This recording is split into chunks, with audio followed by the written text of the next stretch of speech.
'em up, let's start the show. We're digging in with Trip. We're digging in with Trip. We're digging in with Trip. We're digging in with Trip. We're digging in with Trip today, yeah. Well, welcome to another installment of Digging In. And in just one moment, we're going to grab our shovels and dig in with a guy who has just so deservedly found his way to the Hockey Hall of Fame. The longtime general manager of the Detroit Red Wings, 4 Stanley Cups, and the current general manager of the Edmonton Oilers, Kenny Holland. Ho, ho, ho. What a resume. What a storyteller, as I hope you're going to find out and enjoy here momentarily. Thank you, as always, to our tremendous presenting sponsor, Voodoo Ranger. You know, as you enjoy the holidays, if you've got an IPA on your mind, you want something bold, but smooth at the same time. Voodoo Ranger is where you want to go, under the mistletoe, in close proximity to the tree, festive occasions. Please do so responsibly, but Voodoo Ranger is your answer. Always thanking my eye care influencer, the great people at Dita Eyewear, Dita.com, as well as Dita Lancer. Before we jump into the episode with Ken Holland, I remind you a couple of things, or I ask you politely. Check out our ever-expanding merchandise line. As we have sojourned through Western Canada, I've been able to wear all of our beautiful Digging In toques, if you are Canadian, or winter hats, or if you're in the United States and around the globe, however you prefer to call them. I'm just telling you, they're damn good.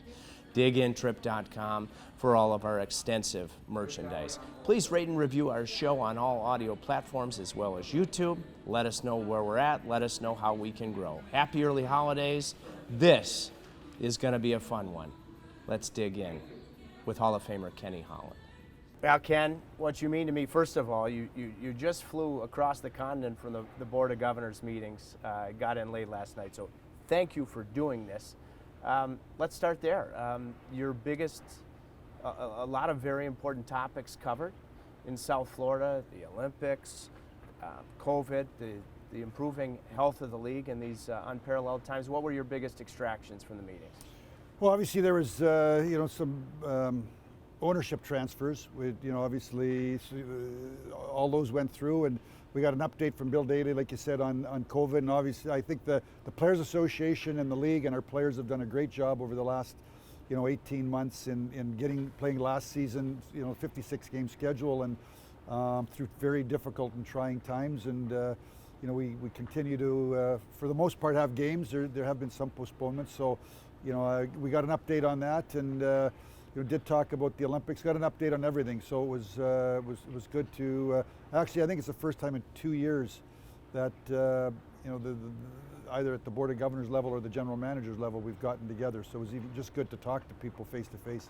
Who, over the years, current GM, former GM or president, has had the best storytelling ability and charisma at those Board of Governor meetings? Well, I did, in the early years when I was a scout in the 85 to 89, Neil Smith was, I don't know if you know Neil, yeah, he was an unbelievable storyteller, and he could imitate people, and he could make you laugh. Dale Talon's quite a character, if you know Dale Talon. Trying to think, but there's Marc Bergevin has got a real wit to him, and makes people laugh. So I think anytime you've got a group together, and you go to the general managers meetings, and there's always if you're having conversations, and somebody comes up with a funny line to kind of break make everybody laugh a little bit, then you get back. Focus is. I think it's a healthy thing. So there's always been a few at the managers level, through the years. I was going to get to this later, but I was speaking at length to former Dig-In guest, our mutual friend Mickey Redmond, and he said, "Hey, listen, you have to make sure that you talk to Kenny about." He was the maestro, the architect of 3-on-3. On behalf of the entire hockey world, thank you. But speaking of those meetings, maybe walk through that initial idea and the evolution because you were the maestro.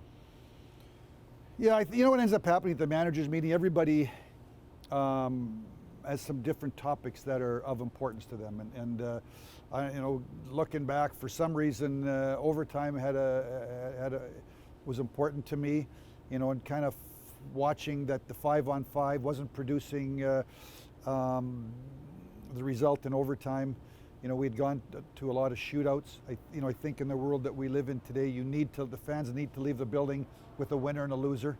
To leave the rink with a tie. That was fine 25 years ago, but I think fans want to leave with a winner and a loser. So, I talked about expanding and moving overtime from 5 minutes to 8 minutes. They sort of put it on the agenda for 2 or 3 years, didn't really go anywhere. And then, Gary Bettman and Colin Campbell said, let's look at the statistics over the next 2 or 3 years. And then the topic came back up whenever we went to 3-on-3, and we decided to go right by 4-on-4 and right into 3-on-3.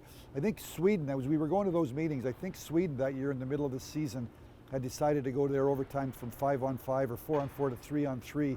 And I talked to Brad Treliving and a couple other managers, and kind of thought it was a good idea and brought it to the board, and it was the general manager's level, and everybody went through it. I think now it's changed a little bit. Teams are starting to do puck possession, where it was a little more turnovers and it was back and forth. So teams, no matter what rules you put in, the coaches and the players figure out a way to kind of beat it per se. But I still think it is exciting. It does showcase our athletes' skill set with more ice. It's entertaining, and I don't know what the numbers are today versus 5 or 6 years ago. Probably, I would think maybe a few less games are being decided in overtime because of the puck possession, and they turn and they go back and retreat. But so that's sort of the way it came about. Well, hang on. Merci, thank you, spasiba, DK. Gracias, those are all the languages that I can say thank you. There's a few there, yeah. It is all world. One follow-up on that, Ken. I've heard some conversation, because everybody adjusts. Would you ever have any appetite to have a discussion about, say, when you've advanced beyond the offensive blue line, that you cannot in 3-on-3 retreat beyond the red line on the defensive side? Yeah. Yes. The answer would be yes. I think that as the game evolves, you look at cross-checking, or slashing. There used to be lots of slashing on the hands, and now we put in rules where if you touch the glove, and the players adjust. And then cross-checking. The rule didn't change, but it this summer decided that we would put our focus on cross-checking. So I think what ends up happening is you do things, and then you go around and you check other things, and you eventually come around. So at some point in time, maybe we'll have a conversation about 3-on-3.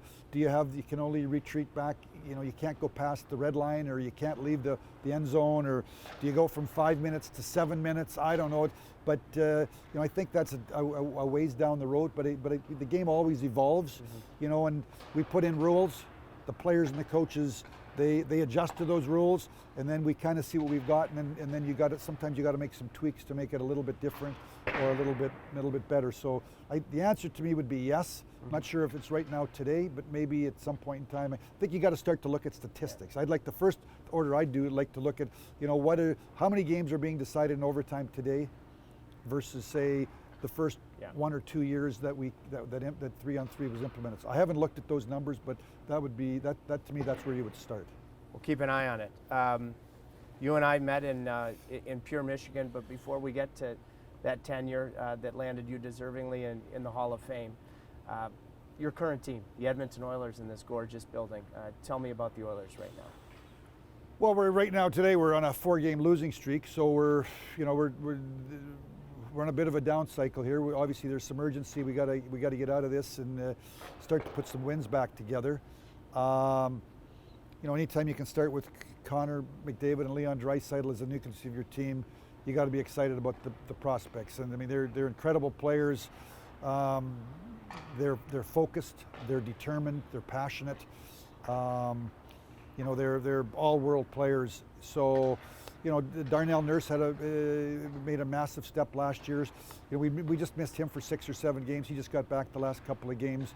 He's a big part of our team. So, we're growing. I think part of being, a really good team is that, the players, everybody always talks about, the free agents or the trades, but you need to draft and develop. And the good teams draft and develop. And I look at Carolina, who are playing tonight, and the job that, Jim Rutherford to Ron Francis to Don Waddell that they've done. There's lots of homegrown players, and when we were in Detroit, there was lots of homegrown players. So, that's been a focus. We're starting to get, Evan Bouchard is now in our top 4, a draft pick, and McLeod is in our third line center, and we've got Nima lining up as a draft pick on the up on our defense with the injuries, and Broberg's got his feet wet. So part of getting better, sometimes it's just young kids forcing their way onto your team, and because they do a bunch of things. Number one, they bring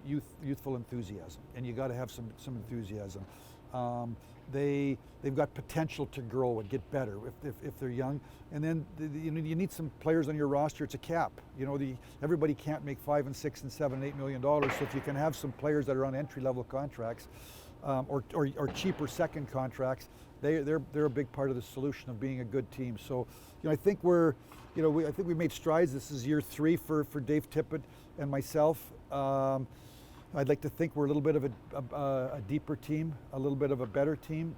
We've finished 12th overall the first year in the NHL standings, 11th overall. Certainly our focus was to be, at least be there and better, maybe a top 10 team. So we got off to a great start. It's a marathon, and there's still a long way to go, but certainly I think the last 15 games were 7 and 8. We've been banged up here with some injuries, but I know that we've got to figure out a way to get a few more wins. Because once you start chasing teams, and I always look, if you're trying to catch a team and you're 6 or 8 points behind, well, that team is going to go 6 and 4 the next 10. Yeah. If you go 7 and 3, you've picked up 2 points and you've ran off 10 games. So when you're trying to catch, the teams that play in the top half of the league, you can't get 6 and 8 and 10 points behind teams because it's pretty hard to track them down. Drafting and developing. Boy, I think about, and I'm going to miss some guys because you've had so many over the years. Steve Yzerman, Sergei Fedorov, Nicholas Lidstrom, Henrik Zetterberg, Pavel Datsyuk. So you have your PhD. Connor McDavid and Leon Draisaitl, Ken, how are they similar to those star players that you had in Detroit, and how are Connor and Leon uniquely different?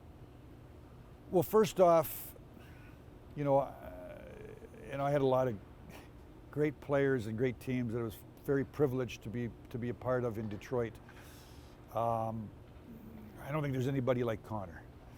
I think Connor's a generational player. The players, some of those star players, they were great players and some of the greatest players to ever play the game. But Connor is, last year he had almost 2 points a game, and I think he was in a 56-game schedule, and I think he was 20 points ahead of Leon, who was number 2 in scoring, and number 3 was about 30 or he was lapping the field in terms of being able to get points. But I think I reflect back in Detroit and watching the evolution of our team and all the disappointments. When people think about the Detroit Red Wings, they probably think about the championships in 97, 98, the 02 team with, I think half that team is in the Hall of Fame. It was an old veteran team. You're bringing up a real sour memory from a Carolina perspective. Yeah, that's right. But I think about the loss to San Jose in '94 in the first round when we were 36 points ahead of them in the first round, and then getting to the finals in '95 and going 12-2 in the first 3 rounds, and then getting swept by New Jersey, and then the next year thinking I think we had 60, we set the all-time record for wins, 61 or 62. Tampa tied just recently, and we lost in the 3rd round to Colorado. All those disappointments, probably were part of the reason why the players that were continue to be there learned from that adversity and those disappointments. but we also, from a management standpoint, from a coaching standpoint, we had to make adjustments to our roster every off season. It was trial and error. So, Scotty Bowman was the director of player personnel, head coach and director of player personnel from 94 to 97, and a lot of those key pieces, Igor Larionov, putting together the Russian Five, Larry Murphy, trading for Larry Murphy at the deadline. Those are Scotty Bowman moves, and I learned a lot from being around Scotty and Jim Devellano in the art of team building. Trying to have all the pieces fit. Certainly, I'm hoping to bring that here to Edmonton. But Connor and Leon are special players. I guess you think about Fedorov and Yzerman, Datsuk and Zetterberg, and the great teams probably have lots. The two players. Sakic and Forsberg in Colorado, and there was up front I think Nieuwendyk and Modano in Dallas. So certainly these two players, Connor and Leon, are they're every bit as good as all those twosomes, and have the potential to maybe do them, but certainly you got to judge people on their careers, and part of that, it's my responsibility as a general manager to try to make our team different, better, because in the end this is a team sport. And as great as one or two or three or four players are, you need 20. And everyone's got to have a little piece of the puzzle, whether it's killing penalties, winning draws, matchups, depth if you get injuries. It's a team sport, and that falls on me to try to make this team better, to have more options for the coach, and more depth in the event of injuries. Well, this question comes from Sarasota, Florida. Scotty dug in. Did he? Oh yeah, Scotty dug in, and so Scotty said, "Can you ask my dear friend Ken about?" Now this is a combination of signings and trades. Okay, the core is drafting and developing, but he wanted me to ask you, and I'm not going to turn him down, about, in no particular order, Hasek, Chelios, Hull, Robitaille. Take us beyond the curtain of those acquisitions. Well, that was an interesting off-season. We, in 2001, Red Wings won the Cup in 97, 98. We lost in the second round in 99, the second round in 2000, and lost in the first round in 01. We were up 2-0 to the LA Kings, and they came back and beat us 4 straight, and we were out. We were trying to figure out, what to do with our team, and because we knew we had to do something to try to make, to reinvigorate it. And about the early June, I got a call from the general manager of the Buffalo Sabres, Darcy Regier, telling me that Dominic Hasek had requested a trade. The owners of the Buffalo Sabres and Darcy and Hasek had all met, and they were going to honor his request. And Dom had about 3 or 4 teams on his list. His goal was to win the Stanley Cup, go to a team that he thought could win a Stanley Cup. We were on that list. I think it was us, St. Louis, 1 or 2 other teams. And sort of went through a recruiting process basically, and convinced Dom to come. So did a deal there middle to late June to trade Slava Kozlov and a first-round pick to Buffalo, bringing in Dominic Hasek. Losing Slava Kozlov, knew that we needed some offense. And actually funny, I sat yesterday for a while at breakfast with Luc Robitaille, who we signed on July 1. And Luc the previous year, I think he had 92 points, was a second-team All-Star with the LA Kings, but felt that he wanted to go elsewhere. He was pursuing a Stanley Cup. And ended up signing Luc Robitaille on free agency on July 1. And then Mike Barnett, the agent for Brett Hull, and I kind of stayed in touch. And Brett Hull sat out there and sat out there and sat out there and sat out there. And, I told Mr. Ilitch that Brett Hull was out there, and I said, Mr. Ilitch, we're way over budget. Like, Ozzy, I think, was making 3.5 or something. Dom was at 9, and Dom was interesting because when we got Dominic Hasek, he had club option at $9.5 million. He'd made $9.5 million the year before in Buffalo, and if you acquired him, you could exercise the right to keep him at paying him 9.5. If you didn't pay him 9.5, he could become an unrestricted free agent. So I told Rich Winter, his agent, Nick Lidstrom makes $8 million, Steve Yzerman makes $8 million. They built the team.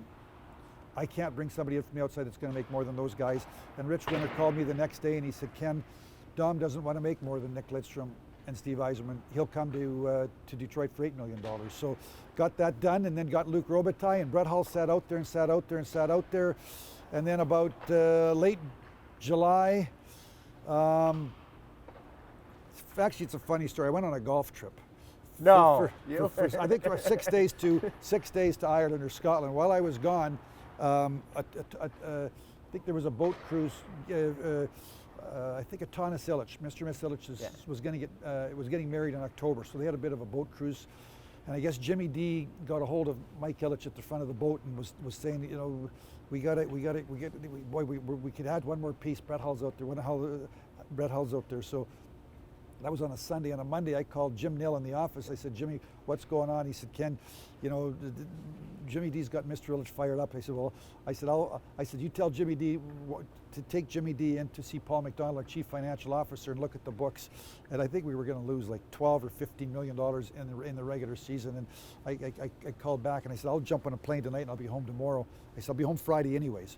And then Mr. Illich, Jim Nill said to me, oh, when Jimmy saw the books, he said, oh, false alarm, false alarm. So I came home on the Friday, and 3 days later, Mr. Illich called me again and said, Ken, you know what, I'm all in. Is Hull still out there? And I said, yeah. And he said, let's get this thing done. Let's get this thing done. So I called Mike Barnett, and we finalized the deal and brought in Brett Hull. So all of a sudden we've added Hasek and Robitaille and Brett Hull. And we won the President's Trophy that year. I think we were like, I don't know, we were like 17-2-1 after 20 games. I mean, it got off to this incredible start. And then with about 10 games to go in the regular season, we had clinched the President's Trophy. And I remember Scotty asking me what I thought we should do the last 10 games. And I said, my suggestion was, you know, for the next 3 or 4, let's sort of rest some of our key guys. Let's bring them back for the last 4 or 5 games and let's try to get revved up. It was a lesson for me. We took our foot off the gas, and I think we played the last 10 like 4-6, and we were sputtering going into the playoffs. And now we're down 2-0 to Vancouver in the first round. And we were heading out to Vancouver for Game 3 with our season on the line. You know, you take your foot off the gas, and this is a hard league to put your foot back on the gas. And Kluche let a goal in from center ice against Nick Lidstrom. And in the Game 4, they had a 5-minute power play, and Dominic Hasek put up a wall. They were swirling around our net on a man advantage in the second period, and Dom became Dominic Hasek, and we won Games 3 and 4, and then we won that series, and then we went to round 3, played Colorado. We were down 3-2. And that's the Patrick Waugh. And late in the first period, I think he thought he had the puck in his glove and held his hand up, and Shanahan poked the puck in, and we won. I think Game 6 2-0. In Game 7, we blew them out 7-0. And then we had an incredible series with the Carolina Hurricanes, where I actually was just talking to Ron Francis about it. We're both in the Canadian Olympic team, and you know how critical Game 3 was. It was a swing game if you went to triple overtime. The Larionov goal, if you know, he was saying too, he felt that if they could have won Game 3, and you know they were starting to, you know, now you're up 2-1 and you start to put pressure, and certainly the Game 3 was really the backbreaker, I think, you know, in that either way, and. So you know, that's sort of the walk down memory lane in 2002. Incredible memories, but and again, you know, people, you know, you think back, oh, they won the cup, but you know, I think back being down 2-0 to Vancouver, and being down 3-2 to Colorado, and being 1-1 going into Carolina and going into triple overtime, and how difficult it is to win the Stanley Cup. So many games and series. They swing on a save or a big game or a big goal, or you know, you're down and you got to dig in and win a huge road game to keep the series alive. And That's skill, but that's a team's mentality. You know, will, determination as a group. You know, and I think the experience. That's what I'm talking about. The adversity of all those disappointments in '93, '94, '95, '96. You know, it hardens you. It hardens you so that when you're in, you know, those other situations in the future, you're more prepared. And I don't know that you do anything different. You just play you realize at the end of the day, it's still a hockey game that's played on the ice. Play your game, stick to your game plan, and don't get frustrated. Don't try to do something different. You know, stick to your plan. Well, speaking of making you hardened, I went to grab a coffee before I came up to see you, and I saw Roddy Brindamore. He was, of course, doing push-ups in the locker room, and I said, he said, what are you doing here so early? I said, well, I'm going to dig in with Kenny Holland. He said, please tell him I said hello. He is a huge admirer of yours, but I'm thinking about, with the lead late in regulation in Game 3, Roddy went toe-to-toe in the face-off circle with his Nagano Olympic roommate, Steve Yzerman. Yzerman won the draw. Fedorov was on the point, D-to-D to Lidstrom, and then Brett Hull tips it home. Yeah. I mean, about shoulder height. It was just about crossbar. Yeah. I mean, that's the you know, even after losing the draw or winning the draw, so many other things still have to go. You know, it's got to be a high tip, and it's got to go in the corner, and it's such a.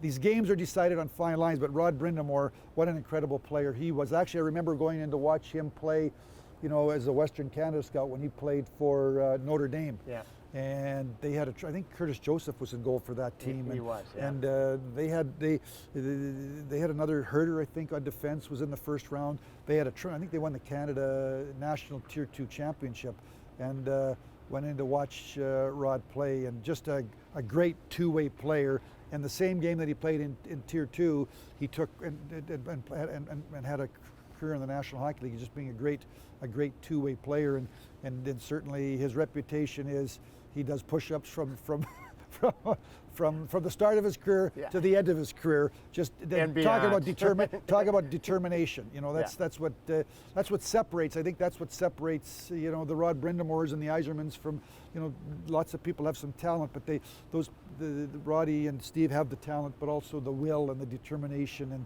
and the digging in, as you would say. Yeah. Well, it's in Ken, you know, if there's a salt shaker, you know, you're a salt of the earth guy, Rod's a salt of the earth guy. It's the great people along, you know, with all of those qualities.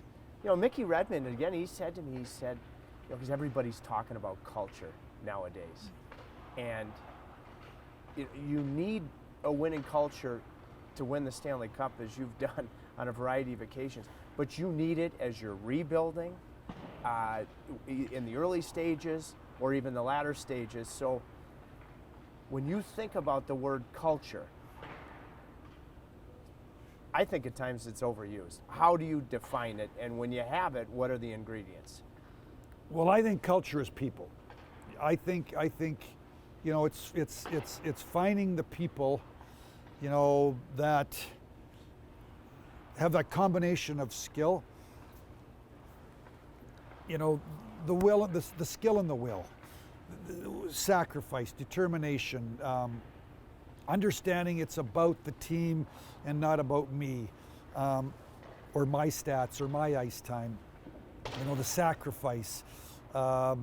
You know, sacrifice on the ice. I've had players sacrifice off the ice, you know, but taking less money. I could take, you know, I just went in the Hockey Hall of Fame 3 weeks ago and with Marian Hossa and thinking about, you know, sidebar, you know, when Marian Hossa left Pittsburgh and came to Detroit, Rich Winter called me, the same agent for Dominic Hasek, and he said that, you know, Marian wanted to come to Detroit on he had a few teams offer him long-term deals, but he always admired Detroit from afar and wanted to come to Detroit to see what the Detroit culture was all about.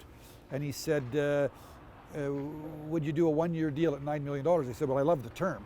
I said, 1 year. I said, because I've got some people that are going to be signed a year from now, Zetterberg, and I said, and I've got the space. So I said, let me do one thing. I said, Nick Lidstrom makes $8 million, no, $7.6 million. No, I think he said 1 year at 8.5. I said, Nick Lidstrom makes 7.6. He had made 10, and he got reduced by 24% during the 05-06 season. So Nick Lidstrom was at 7.6 million. He said, let me call Nick Lidstrom out of courtesy to Nick. I want Nick to know I might bring somebody in here that's going to make more than Nick. Hung up the phone. I'm trying to get Nick in Sweden. It's July the 1st. And 5 minutes later, the phone rings, and it's Rich Winter, and he's tracked Hossa down. And he said, Ken, much like Dominic Hasek, didn't want to make more than Lidstrom and Yzerman. He said, Marian Hossa doesn't want to make more than Nick Lidstrom. He said, I'm negotiating for you. He said, we don't want 1 year at 8.5. We'll take 1 year at 7.5. And I said, well, it's done. So at the end of the day, that's culture. Yeah. That's Yes. culture. You know, it's good people. And then when you've got good people, you know, I think about the impact that Yzerman and Larionov would have had at Zetterberg and Datsuk as role models and mentors.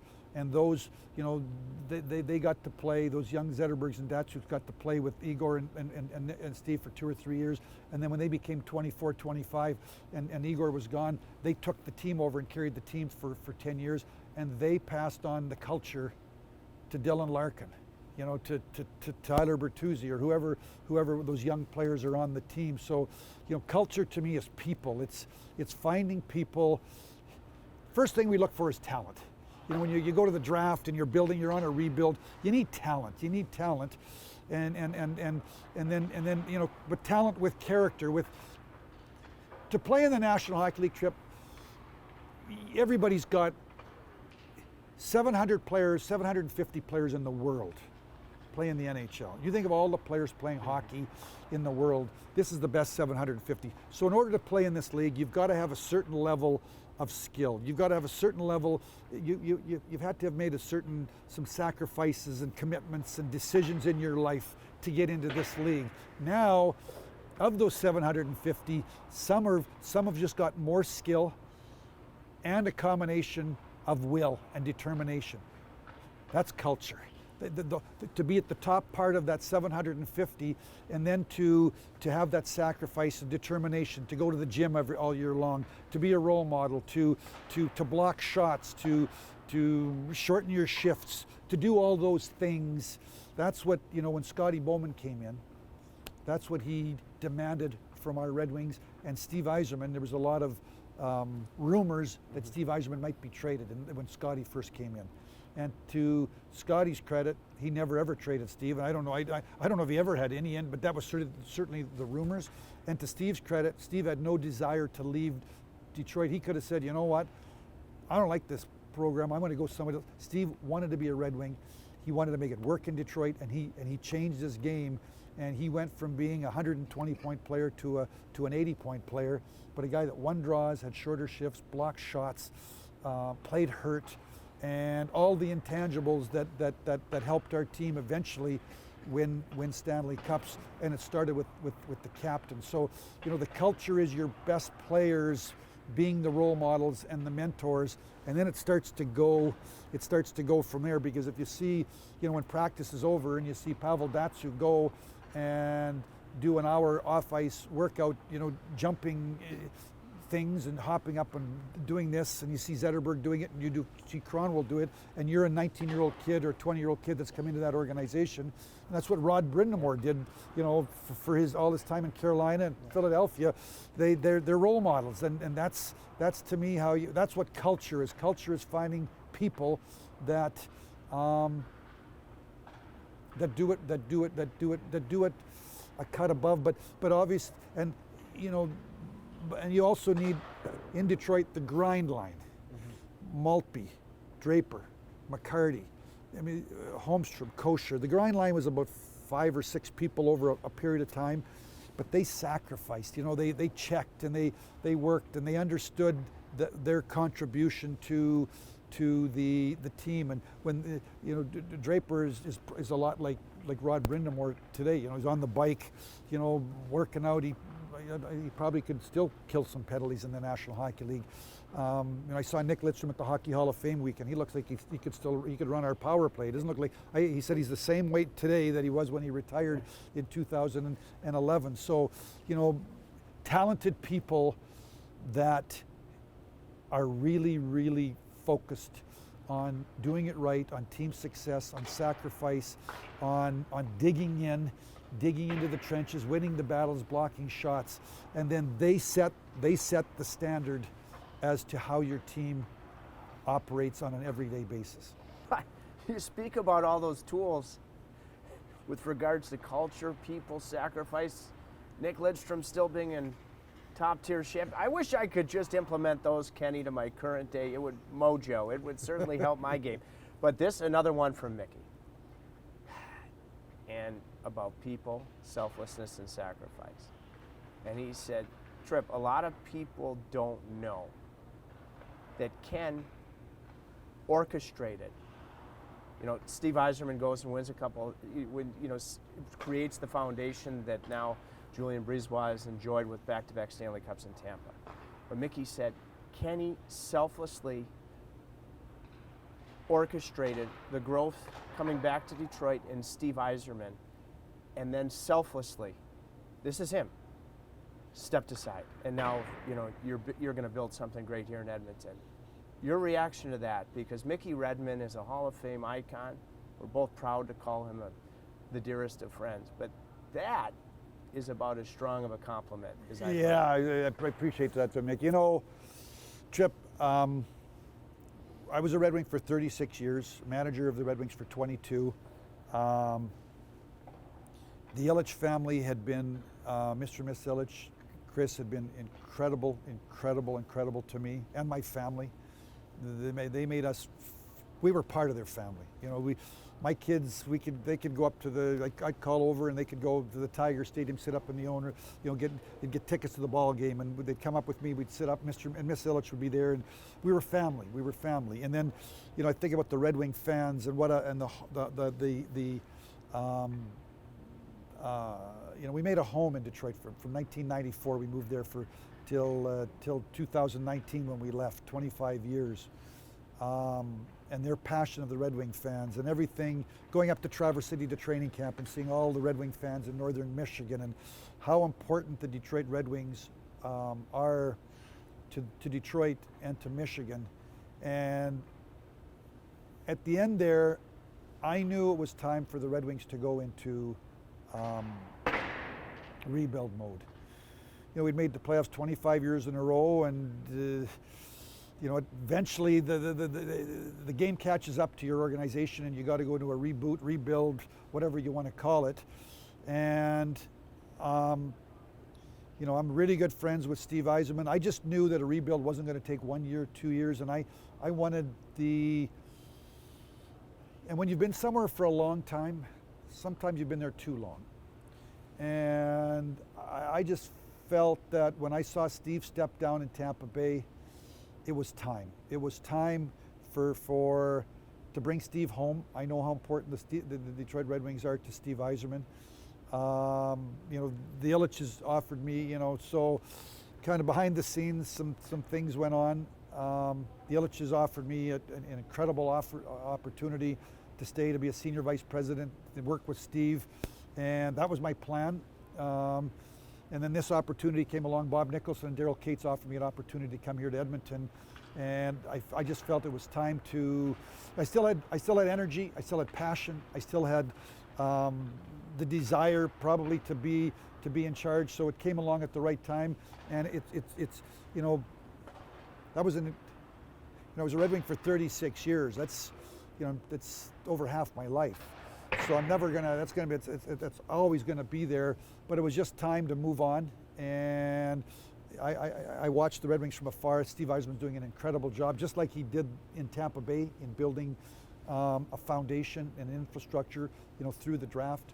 I think he's doing the same thing in Detroit, and it's just a matter of time till he builds them into a real legit, top 10 team. So it was Tripp, it was time. It was, the fans had given me and my family so much. The Ilitches had given me and my family so much. I didn't want to stay some people might have thought I stayed too long as it was, but I just think that I kind of oversaw, after 25 years in a row, made some decisions to try to make the playoffs 26 years in a row, and we missed.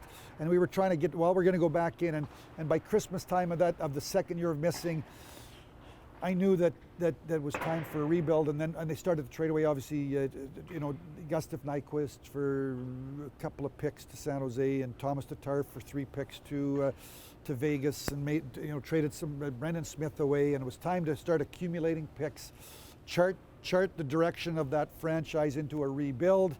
And when I saw that Steve was,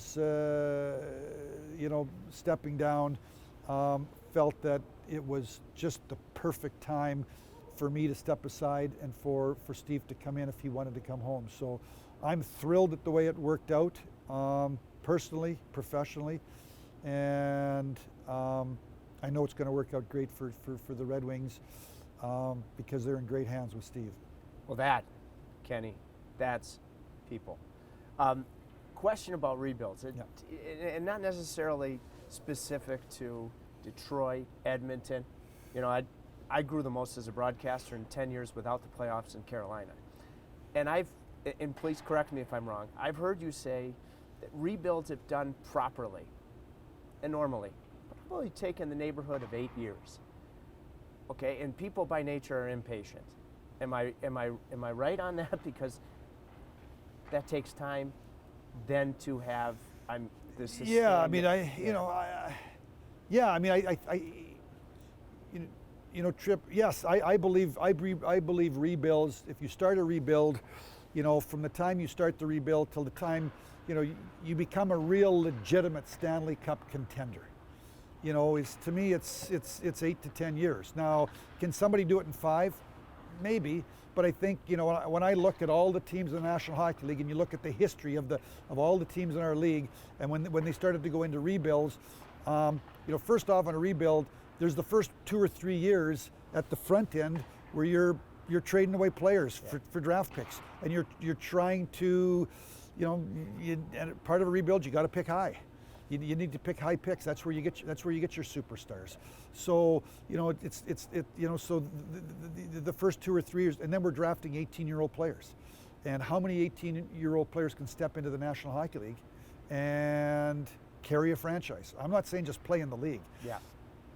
Carry a franchise, because those 18 and 19-year-old players, you've just spent the last 2 or 3 years moving the vets out. You're moving the vets out for draft picks, right? Or you're so you're now counting on, you go play Edmonton and you got a 19 or 20-year-old, and we've got McDavid and Draisaitl, and then you go to Colorado and they've got Rantanen and McKinnon and whoever, and then you go on to, you go in and you play LA and they've got Kopitar and Doughty, and then you go into Carolina and, they got Aho and Svechnikov, and everybody, these established teams have these established programs, established players in the prime of their career. So, other than a phenom, these 18 and 19-year-old players need 3, 4, 5 years, and you need multiples of players. It's not 1 or 2 players. We started this conversation about, it's a team, and it's finding probably 8 to 10 players to build your team around, and then the other half are players that, some check, some they fill holes for you so that you've got a team, kill penalties, block shots, protect leads, matchups, and you're trying to build a team. So, in my mind, it takes you. I'm not talking to become a bubble team. Yeah. You starting to you go into rebuild mode. We're all in this game, Trip, to get our name in the Stanley Cup, right? There's other things. I think that's the ultimate. We want to play in the National Hockey League. We want to be part of the National Hockey League. We want to be paid, and we're paid handsomely. And eventually, when you're in the league long enough, you eventually get to, I want to get my name on the Stanley Cup. So to me, a rebuild. When I talk about a rebuild, it's trying to build your team back where you are a top 8 team in the regular season. The teams that win the Stanley Cup, 12 of the last 16 years since we've come into the salary cap world, 12 teams, they finished in the top 7 in the regular season in points. And that's with 31 teams. Now we've gone to 32. So you got to be in the top quarter of the league. The Stanley Cup champion usually comes out of the top quarter of the league in regular season points, the top 8. You got to be in the, there is the odd team at 10, 11, but I think LA one year were 12th or 13th, but they were an established program. So to go into a rebuild mode and then to be a team that's in the top 8 in points 2 years in a row, I think it's 8 to 10 years. And 25 years of being in the playoffs. Okay, so you had 4 cups. You easily, a couple of breaks without the tragic events surrounding Vladimir Constantina, could have won 2 or 3 more. So deserving. He's one of the elite GMs in the history of the game. You go in the Hall of Fame. Is there, and it was just recently, is there one moment, story, experience in Toronto that epitomized the most special nature? Well, I didn't.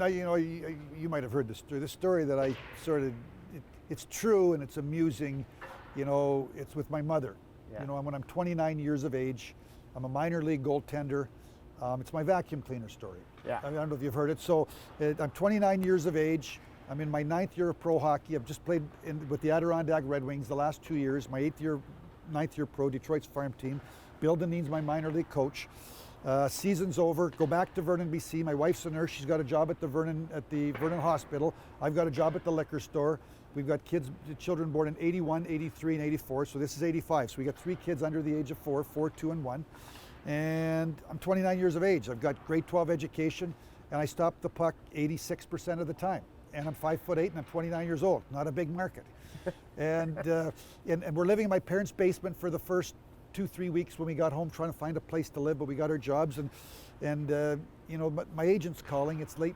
Jim DeVillano calls one day in the middle of May to say, Ken, your contract's over. We're not going to sign you. We're turning Chris Pusey pro, a young goaltender that's leaving the OHL, and my agent's calling. Can't find a job. So one day I come home after a couple of weeks, and my mom says to me, Ken, Cindy, my wife Cindy, is up at the Lakeview pool with the 3 kids. She wants you to go up and join her up at the Lakeview pool. So I go downstairs, put on my swimming trunks, I come up. My mom's waiting for me at the top of the stairs.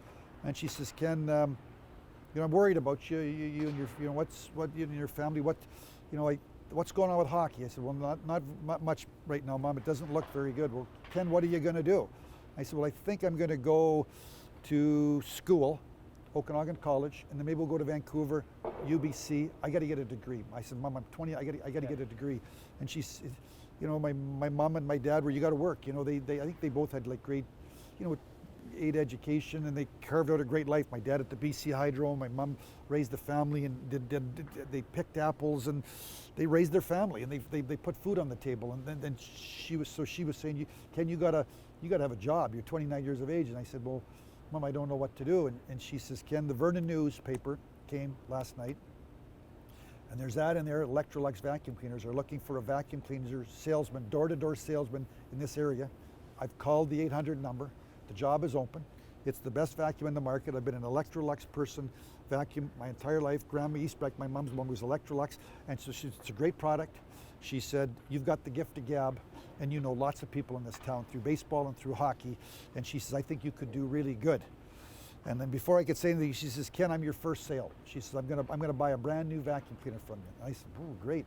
And then she said, before I could say, she says, I've talked to Grandma Eastbrecht, who was my mom's mom, who lived 5 doors down on 23rd Street. Grandma Eastbrecht's gonna buy my second vacuum. So now I've sold 2 vacuums.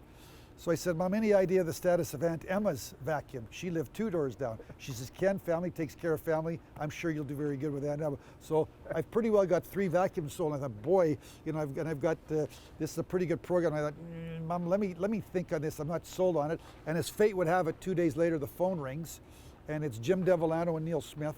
They were looking for, they had talked to Bill Dineen, told Bill they were looking for a Western Canada scout, told Bill that my contract was up and they weren't bringing me back, and Bill said to Jim DeVillano and Neil Smith, I would sign Ken Holland and make him a scout. I think he'd do a great job for the Detroit Red Wings. And on Bill Dineen's advice, they reached out to me, offered me the job, and here we are today. My mom and I, my mom just passed 2-3 years ago, but many times through the years would sort of have a laugh when we were together about she was trying to convince me to stay in Vernon, live in Vernon, and sell vacuum cleaners and raise my family, and then all of a sudden, not all of a sudden, over time, become an NHL general manager, and then for me, working with Neil Smith, and then Neil left to New York, and then being sort of mentored by Jim Devellano, and then in '94 Scotty Bowman and Jimmy D. And I think I said at the Hockey Hall of Fame, that was Harvard for me. To be able to work alongside Scotty and Jimmy Devellano every day, the way they think, the way they went about their business, was where I learned. I learned the player evaluations from Neil Smith, and then when he left, learned from Scotty and Jimmy, and then also trial and error.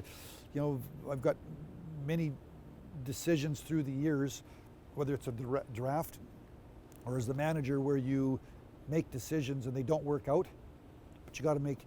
Everybody's going to have those. You got to make more good decisions than bad decisions. So the vacuum cleaner story would be sort of my sort of the fork in the road. 29 years of age, minor league goalie, and what path is my career going to go? And within a 1 week, 72-hour period, my mom's talking to me go down to this path, and then the phone rings and they're offering me this path, and my wife didn't. My wife really wanted me to go. I don't think my wife. There was a third path, I guess, a third fork in the road. My wife Cindy wanted me to go, get educated and and use that education. So I had, do I go that's the path that Cindy wanted me to go. My mom wanted me to go down the vacuum cleaner path, and I was offered this path, and I made the decision to go. Hockey was my passion. I loved hockey, and to be able to be involved and stay in hockey to some degree when you're 29 years of age was something that I jumped at, and obviously very, very fortunate. Wow, that's cool. And for the record, I've always been an Electrolux, not a Hoover guy. and for they're all good. They're all good. For digging in fans. Yeah. Thinking about your mom, God rest her soul, I want to share this quick story because I was overlooking the lake on July 1st, so a huge day for you, first day of free agency. Several years ago, I was hanging out with my mom, and I was going to Paris to visit my girlfriend in a few weeks. And my mom, last minute, she goes, and my dad had, was sick, and then he passed away, so it would be good for her to experience it with me. And I said, Mom, well, let's go look at your passport upstairs. We look, it's expired. And we're in Detroit. And I'm like, well, Mom, I could text Kenny Holland, but it's a little thing called the first day of free agency. And so I threw in a text to you, and you got back to me within 5 minutes, set me up with your longtime executive assistant, Kim Brody, and expedited my mom's passport to allow her to go to Paris. And I'll never forget that, speaking of our moms. Another guy who's a great mom, Chris Osgood, okay, former dig-in guy. My fifth kid. So I have to get your reaction to this one because when he dug in, he said, because you guys are on the lake in the summertime, you win the cup after 2008, and you've got the cup, but I think you had your fill. You needed a break. Yeah. And so I don't know who the keeper was because there's a couple. I was lucky enough to Mike Bolt when I got it for one day when the Canes won. You reportedly, according to Ozzy, you said, I've had enough. Go give it to Ozzy. And so Ozzy enjoyed it and then, had a bit of a slow start to the season. Well, he usually had slow starts. Thinking of Ozzy, I think about, I was living in Medicine Hat as the chief scout of the Red Wings. He was with the Medicine Hat Tigers, and he was a good goalie. But, it's the old little guys got to prove they can, and big guys got to prove they can't, I guess. Yeah. He's a little undersized goalie, and, he's really good. And then that year in the playoffs, Medicine Hat played Lethbridge, and the first 6 games, I still say, was the best junior goaltending I'd seen in a playoff series of 2 guys, not of 1 guy, of 2 guys. Jamie McClellan was in the Lethbridge net. Chris Osgood was in the Medicine Hat net. and they were unbelievable. And I watched, Medicine Hat 2 hours down the road, Lethbridge, and then Game 7, I think Lethbridge won. I don't think Osgood was very good in Game 7. And then when they were eliminated, the Medicine Hat Tigers, I had started a summer ball hockey league, where you play on the rinks on cement and with that orange round ball, and there was like 5 or 6 teams. So 6 or 8 of the guys that were on the Medicine Hat Tigers came to play in our ball hockey league, and 3 or 4 came, and somehow Osgood ended up on our team. So, and I had him on my draft list. And I thought, I'm going to really get to know him. We're sitting, you're sitting beside somebody, and that's how you get to know people. You're sitting beside him in the locker room. You see what they talk about, how they think, how they compete, and he played forward. He didn't play goal in the ball hockey league. He played forward. He had some good hands, and I liked him. So about 2 weeks before the draft, we're playing ball hockey May and into June. I think we played like Tuesdays and Thursdays, twice a week.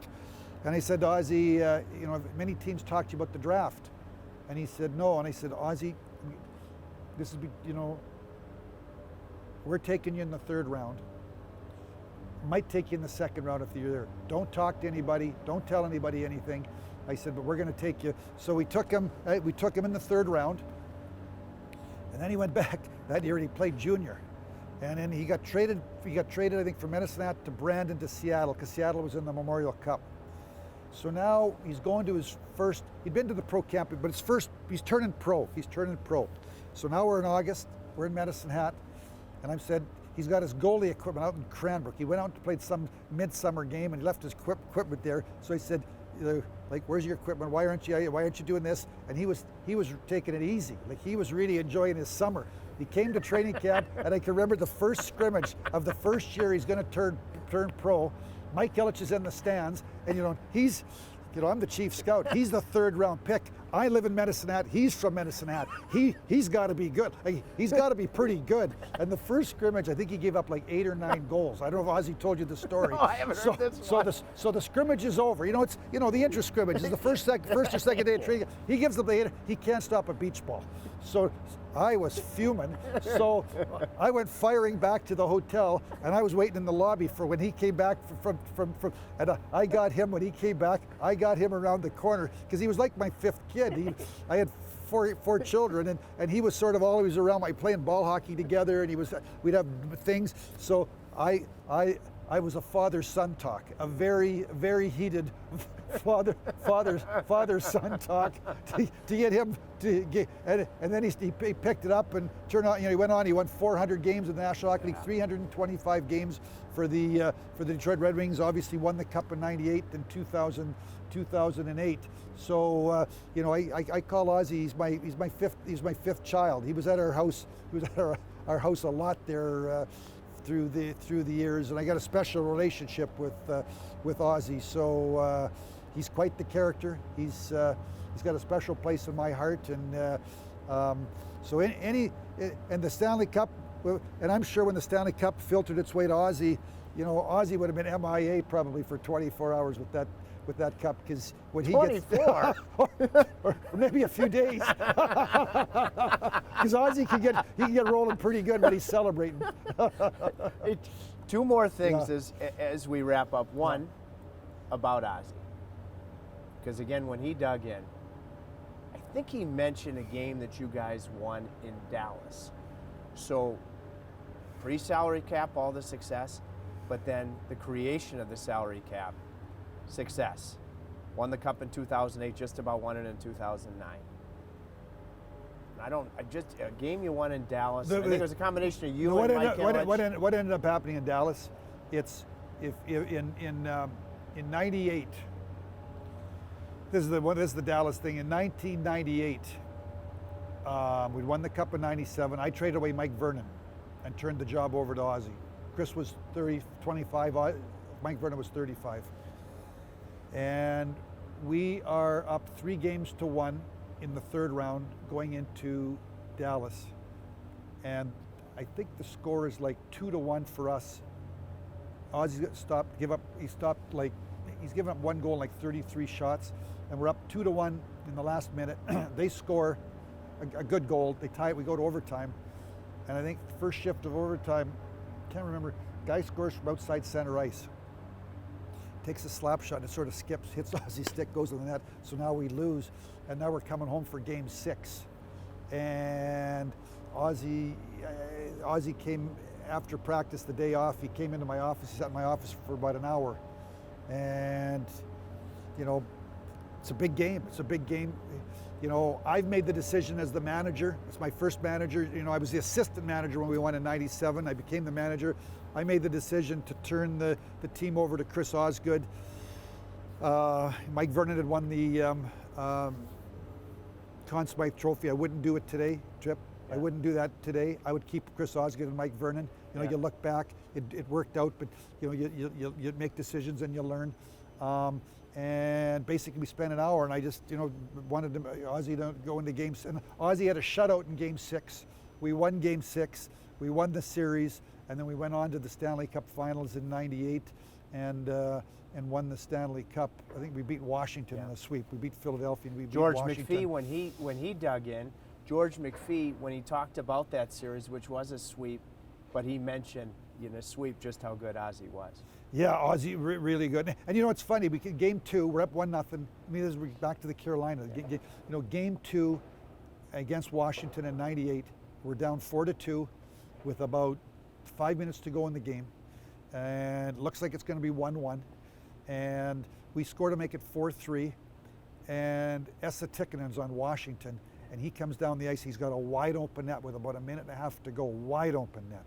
And I don't know, he shanks his shot, he misses, the puck goes around, we go down the ice, and we score, and we tie the game up 4-4. We go to overtime. I think Chris Draper scored in overtime. We won 5-4, but really it should have been 1-1. The series should have been 1-1 going back to Washington, and it's a fine line league. It's a fine line league, and you got to be good, but you need luck. You need to have some luck on your side, some good fortune.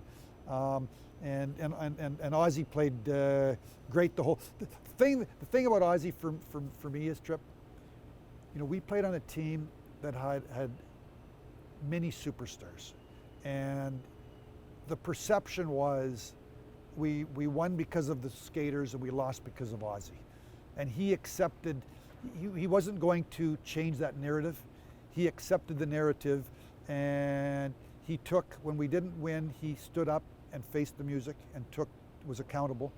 And when we won, it was because of the other players. But you've been in the game a long time. You don't win.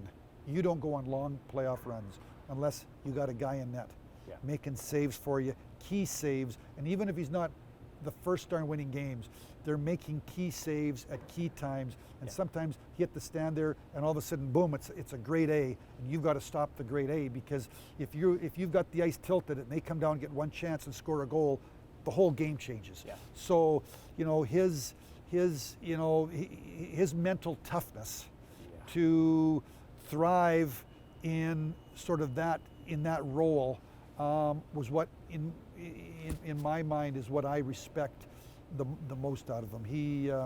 He knew that it was with Lidstrom and Chelios and Konstantinov and Yzerman and Fedorov and the Russian Five, and he was sort of an afterthought. And if we lost, Chris Osgood, Whitey, but he won 400 games. He was in net for 2. He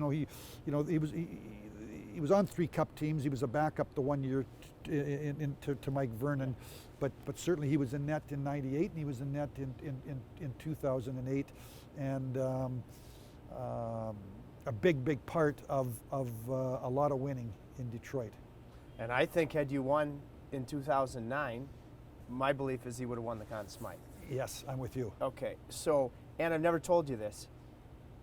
I didn't know who he was, thought it was a cool name, but the year before I got drafted, and I went in the 9th round, but I saw this guy that was a similar height that you drafted.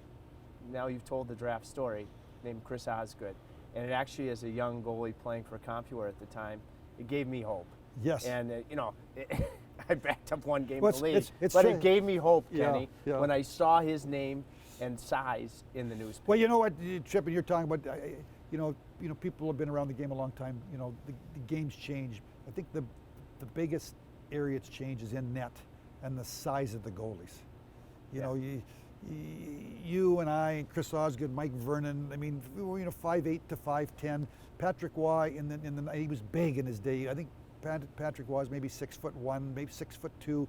But you think of the goalies today, 6'2" to 6'4". Everybody, and it's funny, and funny little story. So in 2017, we had a reunion for the 1997 Cup, the 20-year reunion. And I said, I played against Mike Vernon in the minors, so I knew Mike good. I was in Binghamton, he was in Moncton with the Calgary's farm team, and then obviously was with him when we won the Cup in '97. I said, Vernie, I said, if we drafted you today, I said, I'd send you to Toledo to the East Coast League, and I wouldn't even drive an hour down the road to go watch you play. And you won the Conn Smythe Trophy. You were the most valuable player in 1997, the Stanley Cup Championship. Vernie's 5'9", 5'10", and I mean, he was the MVP, but the game has changed so much in net, so now it's, the athletes that play in goal now there still are some 6-footers.